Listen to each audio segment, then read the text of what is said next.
जो अहाँ सब कार्यक्रम में आयल छी और इ दरबार में बैठल छी, इ साचे दरबार छे। तो माता के नाम पर एक जोरदार जयकारा लगा दियो। बोल दे साचे दरबार की। आहा की शोभई माहे सुंदर मुकुट, छनन छनन बाजे माँ की पैरों के नुपुर। हे मैया छनन छनन बाजे माँ की पैरों के नुपुर। आहा के शोभई माहे सुंदर मुकुट, आहा के शोभई माहे सुंदर मुकुट, छनन छनन बाजे माँ की पैरों के नुपुर।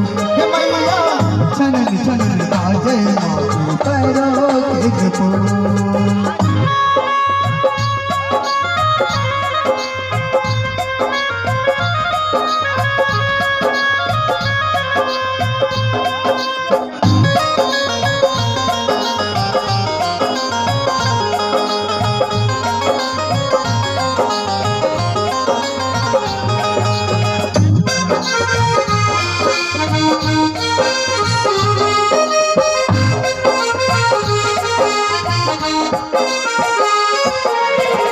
लाले लाले अचरिया खन खन कंगना, चम चम चमकई माहे आहा की गहना।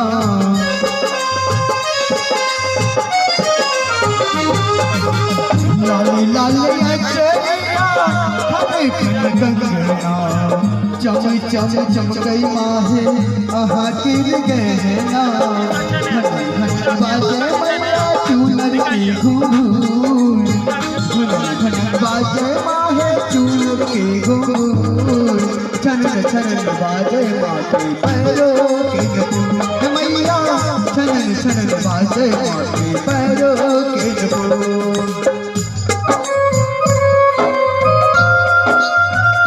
बोल दे साचे दरबार की।